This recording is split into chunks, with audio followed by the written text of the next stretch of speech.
নমস্কার বন্ধুরা, শুভেন্দু কিচেনে আপনাদের সবাইকে স্বাগত। আজকে আমি আপনাদের জন্য দারুণ একটি রেসিপি নিয়ে এসেছি। রেসিপিটা হলো চিকেন পপকর্ন।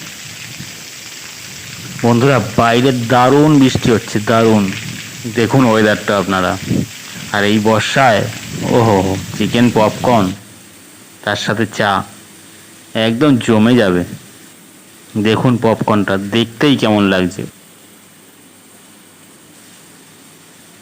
একদম ফাটাফাটি। দেখুন আমি এখানে নিয়ে নিয়েছি 200 গ্রাম মতন বোনলেস চিকেন। তাতে দিয়ে দিচ্ছি 1 চামচ আদা কুচি, 1 চামচ রসুন, 1 চামচ লঙ্কা পাউডার, স্বাদ মতন লবণ, 1 চামচ জিরা পাউডার আর 1 চামচ ধনে পাউডার। আর দিয়ে দেবো 1 চামচ গোলমরিচের গুঁড়ো। এবার একটা ডিম দিয়ে আমি এগুলো মেখে নিয়ে রেখে দেবো আধা ঘন্টার জন্য। বন্ধুরা, যারা আমার চ্যানেলে নতুন আছেন তারা অবশ্যই চ্যানেলটা সাবস্ক্রাইব করে রাখবেন, পাশে থাকা বেল আইকনটা অবশ্যই প্রেস করে দেবেন।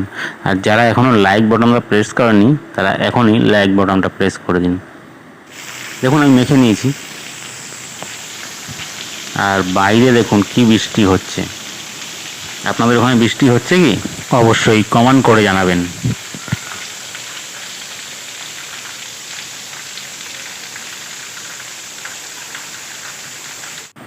এবার আমি কড়াইতে তেল দিয়ে দিচ্ছি। তেলটা গরম হতে থাকুক, ততক্ষণে আমরা অন্য কাজটা সেরে নিই। এখানে আমি একটা বাটিতে নিয়ে নিয়েছি 1 কাপ পরিমাণ ময়দা।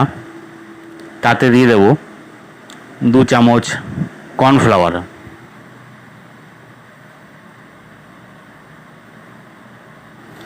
আর দিয়ে দেবো স্বাদ মতো নুন, আর 1 চামচ লঙ্কা পাউডার, আর দিয়ে দেবো 1 চামচ জিরে গুঁড়ো।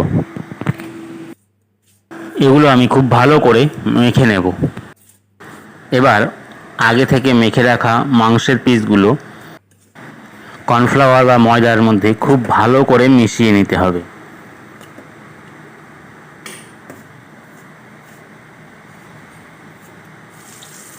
এদিকে তেলটা গরম হয়ে গেছে, আমি দিয়ে দিয়েছি সব পিসগুলো।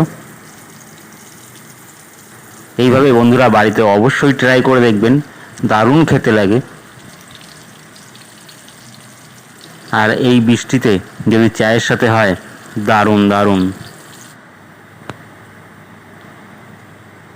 দেখুন বন্ধুরা কত সুন্দর লাগছে।